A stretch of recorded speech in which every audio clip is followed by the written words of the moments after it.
Hi, everybody. I'm Traven Rice, and this is the Lowdown Culture Cast. We're talking to culture changers downtown, specifically Lower East Side and East Village, everywhere downtown. And I'm really excited to welcome Whitney Browne back to the Lowdown Culture Cast. We are going to be talking about her first photo book today.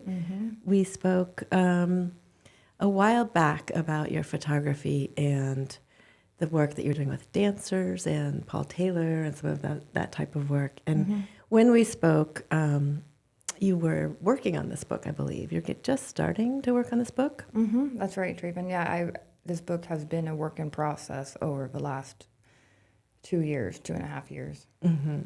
And the book is called Candy Store, and it's a behind-the-counter look at Ray's Candy Store, one of NYC's most beloved sweet slinging stalwarts.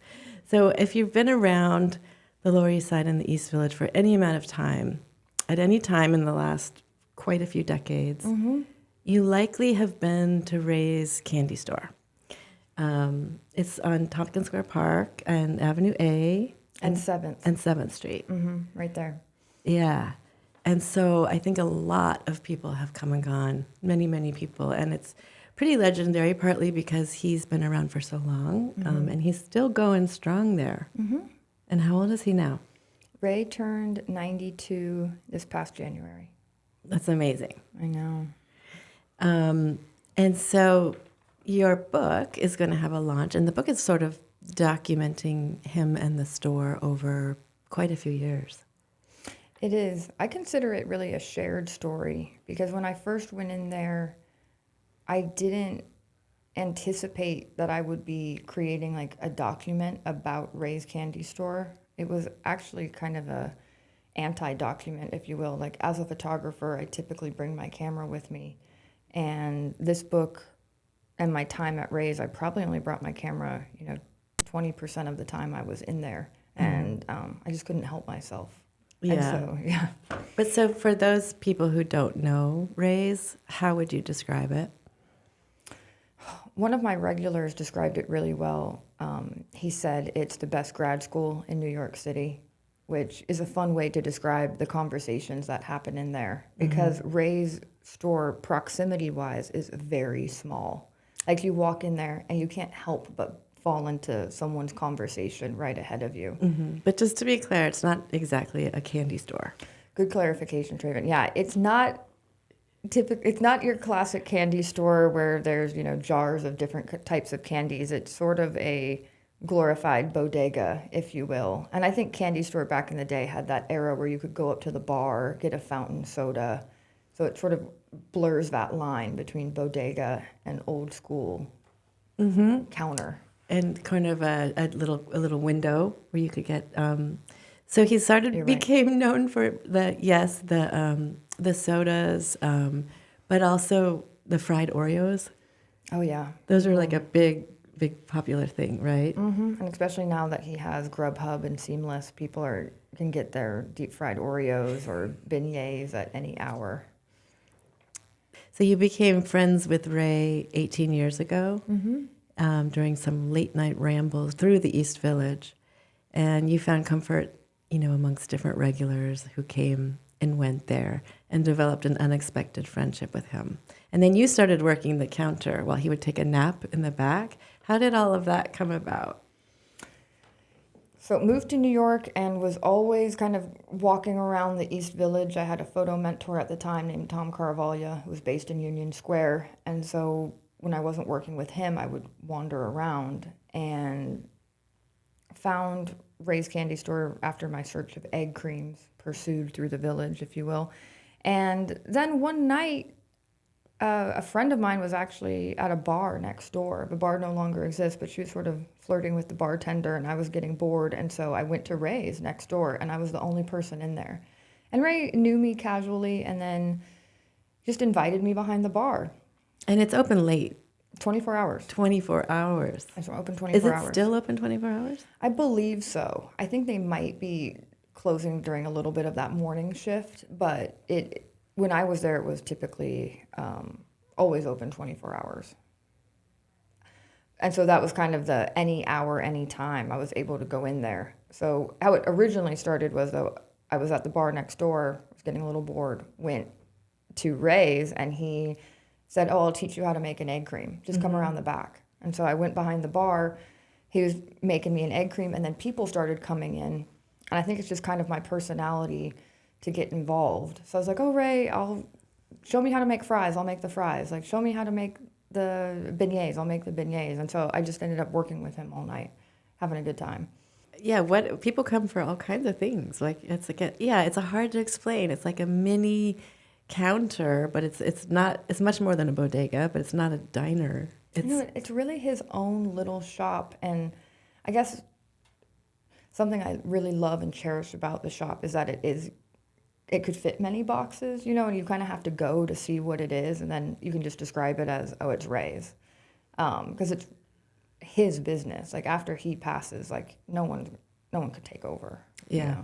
And it's something that you feel like, oh, it definitely has an only in New York feeling, I would say, when you're in there. To me, like I don't know where else you would see something like this with the type of people that come in at all hours. And I would agree with that. I'm sure there are other late night spots open in other cities, other countries, but the New York feel of, you can always get what you want, or that New York City never closes, and that idea of getting the sensations and the treat, even the deep friedness feels like very American, but the hours of access are very New York. And then the diversity of the people that come in, I mean, it's a big array. Oh man, that's what originally got me, because I was like, oh, I got to start bringing my camera in, because I was a studio photographer at the time, and I just felt like, well, I was also a street photographer, but then I was working in the studio, and so when I was at Ray's, I felt like the people were coming to me. It was like the best of both worlds, where I couldn't help myself. I was like, oh my gosh,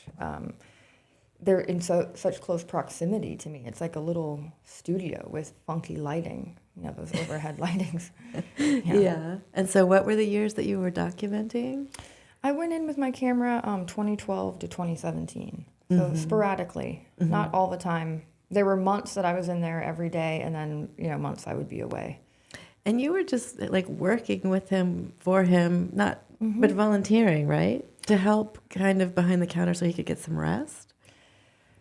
It was, I think, a win-win, where he had people working there, and then that is, again, kind of has its own roller coaster of sometimes you're there, sometimes you're not with the hours. But I had a friendship with him where like I could just go in whenever I wanted to. And then I also knew at certain hours he maybe needed help. There was a point of time when he went into the hospital for a health issue, and I just went into the shop. So we became a friend, kind of simpatico with it. But I was never paid officially, like I was never hired. I didn't want to be on the books. I loved the idea that I could just kind of come and go as needed. Every once in a while he would ask me to run the shop during the day, like as a favor. But it was mostly like late. I started out truly, like I mentioned, I was living at my mentor's space in Union Square, and it's this beautiful photo studio. It no longer exists, but in the back is where I was staying, and there's no natural light in there. So 2:00 in the afternoon looks like 2:00 in the morning. And I just had crazy insomnia, and actually like just a little depression too. So instead of just hanging around at the house or trying to go to a bar, I was also in Union Square, like in my 20s. So I would just wander around the East Village, but always make my way to Ray's, because I knew I could hang out there, and then I had something to do where I didn't just have to consume, but I could go and give my time and kind of get out of my own head. And I'm just incredibly grateful for that kind of space. Even today, I was up at 3:00 this morning randomly, and I had this little giggle to myself, like, oh, I probably would have gone to Ray's if I was in the Village, but I don't have that kind of space or access anymore like that. Yeah. And his story, you recount in the book, and you also have a little interview that you did with him, but could you share some of those highlights of his story? Because it's a real kind of American dream story in a sense. For sure. I mean, a lot of people hear Ray's story and then latch on to it. Why I interviewed him specifically in the back was because I wanted him to say his life in his own words, but he's most well known for, he's part of the Iranian Navy, and then in his 20s, he literally jumped ship and swam to the shores of Virginia, and that's how he entered this country, and then, lived in Florida, made his way up to New York, ended up washing windows, became a cook and a dishwasher at a country club in New Jersey, saved up enough money, moved to the Village. This is all in a nutshell, of course, and then saved up enough money to buy the shop, which was also a candy store, quote unquote, as we're defining it, a counter service kind of bodega bar. And so then he bought the business and took it over. This was 50 years ago? Mm-hmm. It's 50 years ago as of last year. Yeah. That's amazing.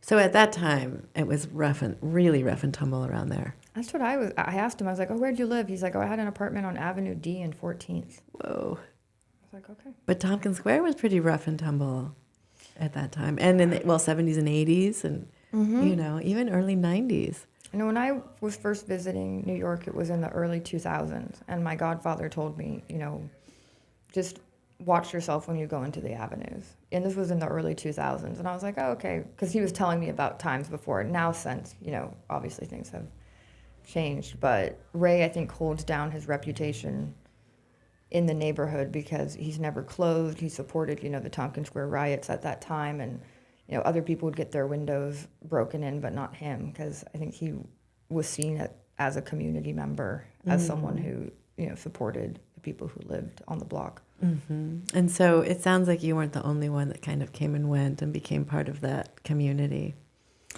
Not at all. I'm definitely one of many. I think Ray has been a mecca over the years. Even when I was, volunteering, working behind the counter, I had regulars, people who just come in for conversation, come in just to hang out. And I know other photographers, filmmakers, artists have sort of, beaconed to Ray's. So definitely part of a group of, I think, loving devotees or ice cream slingers behind the counter. What would you say motivated this book as far as putting together these photos? Was that always the intention, or did that just start to come into your head recently? It's nice to think about taking something all the way now that I'm just at this point in my career. But I never intended to make a book. I truly never even intended to have a show. But when I was still working, I think in 2017, I had a show in the Lower East Side where we sold some prints and raised some money for Ray. Never thought about having that. These were truly images I took for myself. Like I said, I was doing commercial photography a lot in the performing arts and dance world, but always was a street photographer. That's how I started. And my roommate, Megan Norbit, at the time, I would show her my film. And it was always kind of exciting because there's no light meter in the camera. The lighting in Ray's is kind of funky. So it was truly didn't know what I was going to get. And just was shooting from a really more vulnerable place, more of a diary. That's why these images aren't necessarily documenting Ray's, but I truly feel like a shared story from being behind the counter and being of service. And that space was a different headspace for myself. So during the pandemic was looking over my work again and looking at different bodies of work. And I thought, wow, I should do something with that Ray's project. And again, spoke with my friend Megan, who said, I think it's time to do a book. So then the project began, and thought about getting a publisher, but ended up going self-published. And what were the reasons for that? Being a sort of unknown artist, if you will, or just trying to get your book, your story out there, I was running into just some red tape of, I wanted it to look a certain way. I still wanted some hands-on approach. So I've had a couple publishers who were interested, but you had to relinquish all control of design. And at that point, it still felt like a vision in my mind of how I wanted it to look and feel. And so ultimately I ended up self-publishing and found a really nice printer in New Jersey. Just because I wanted to keep that kind of control. Mm-hmm. Yeah. And there's a really nice kind of, you said it's from an essay, it's sort of stories from your perspective that are sprinkled throughout that I think support the photos really nicely. Oh, thank you.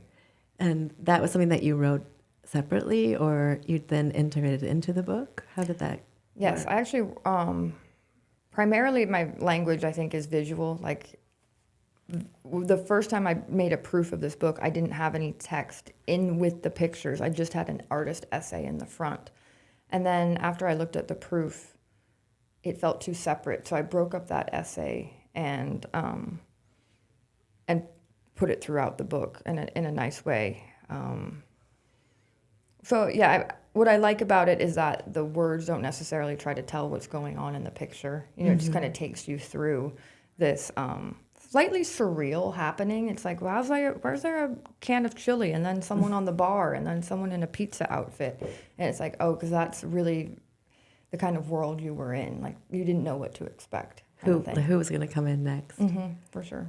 Yeah, and it's sort of like from your perspective, and then there's different characters that are coming in. You really get the environment and kind of the feeling of the space, and you have him. You have Ray in different times. I would say he looks quite different times, over the years. But you were telling me that you were resistant to put yourself into the story. I think just the way I had worked for so long was a commercial photographer representing so many other people, other visions, getting a story. I'm there, but it's not my story. And so figuring out, at first, it was talked about that it was a document of Ray's candy store. And I'm like, oh, wow, that's such a big undertaking, because I didn't set out that way. And then there are so many things, if I were going to document Ray's, I would have photographed it differently. But I like that it just turned out to be like an honest portrayal of what I did end up shooting. And then, yeah, the unique vantage point of when you come into the shop, you're on one side of the counter, but I had access to be able to go behind. Yeah, you had a great kind of access point. And then it feels like we get to see a bit of what your experience was like being there, really, which I think is quite nice because that's what makes it special.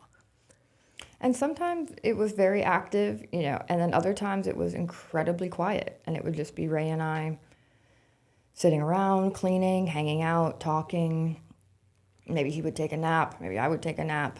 Yeah, there's been some community kind of action here and there, like you mentioned, because there were some times when he needed some fundraising. And he's been on the edge quite a bit, I think, up and down, being able to stay in that space and to stay healthy, right? Definitely the story of a small business in New York City. You get the notoriety, you get being a legend, you get all these things, but that doesn't pay your rent. The rents are still increasing, supplies are increasing, you have seasons, especially when you're in a store that sells ice cream, right? You're hot in the summer and you're cold in the winter. So I think the neighborhood and everyone appreciates him.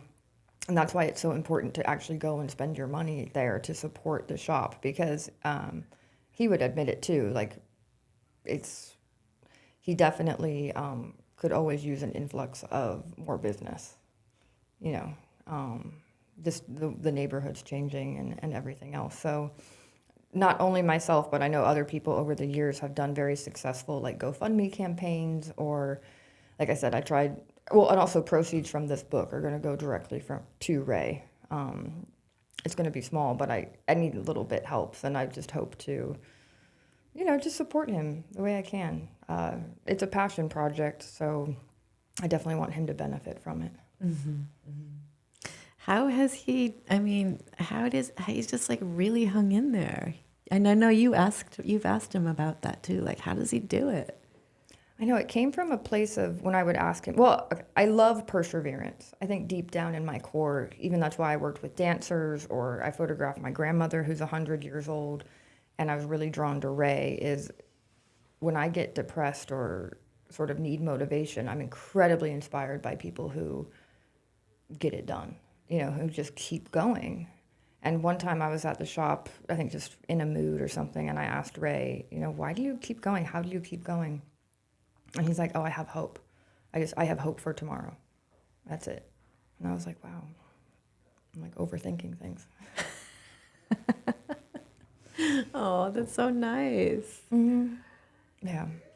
If you catch him in the right moment, he'll really be able to just chat with you. If you go into the shop, you might just say, hey, I love you, perform a little bit. But he and I really did become friends, which is nice. I know, it's just a sad thing to think what'll happen when he's gone. Mm-hmm. And I know that's a little bit of what this book is for. It's a tribute to kind of document and mark and honor that time. Mm-hmm. Well, hopefully, the book, like you mentioned, it was made a little bit in thought for a little love letter to New York for myself. I'd love to add to like the visual fabric, the visual language of the city, and like just showing some of these highlight moments from Ray's, I think really gave me the motivation to do that. It is sad to think what will happen to Ray's when it's no longer there, but I think we could just imagine that it's going to be a froyo shop, or I don't know, just so many other things, whatever the next fad is, like that storefront will probably get filled. I don't want to romanticize it too much because we all know how storefronts get bought up. But it was funny, when I was working there at Ray's, he would write his shopping list or to-do list on paper bags. And he made a will one time when I was there, and he made a will on this paper bag, and he wrote down Whitney, in charge of looting.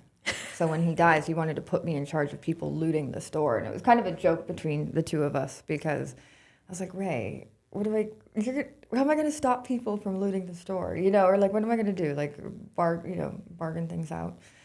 But I think it's just a little bit of that thought. Like, I know my grandmother, someone very important in my life, I was just in California celebrating her 100th birthday and had a great time. And then I arrived back to New York, and 2 days later she fell. And it made me think in this promotion of the book of like, I'm so glad I made it. Because during the time, I'm like, oh, maybe I don't need to make it, maybe I don't. But to have this document, this tangible memory, not only for myself, but for other people, that's been something guiding me, pushing me along, is the fact that, Ray's won't be here forever and these other little spots won't. And so maybe just that little magic of really enjoying while they're still here. Kind of thing. Yeah, absolutely. So tell us about the launch and the celebration so people know about it and can come celebrate with you. Okay, fingers crossed, no rain, but it's going to be Saturday, May 17th. I will be at Ray's shop, which is right on the corner of Avenue A and 7th, right across from Tompkins Square Park. You'll see me with a little table set up. I'll be there all day with books. And then Ray and I will be behind the counter between 5 and 8 p.m. on that day, which will be fun. And we'll just be listening to some tunes from the Lower East Side Record Club, and my friend Browne is making mixes. And not a big party like his birthdays where there's burlesque dancers or whatnot. This is more like come by the shop, enjoy the magic while it's still there, get a treat, get a book, or just say hi. But more importantly, just wanted to get people into Ray's. Yeah. And order some egg creams. Order an egg cream, order something fried, just have a little treat. And apparently there's going to be a lot of things going on in the village that day. So I'm hoping for some foot traffic, and just even for myself, it'll be nice to be back in the village and back at Ray's. Nice. Okay, excellent. I'm excited. It's a beautiful book. Sweet. Thank you so much. Congratulations. I'm very proud of it. Labor of love. And it's perfect timing. So 50 years is nothing to sneeze at. True. So thank you. Sweet. Great. Thank you.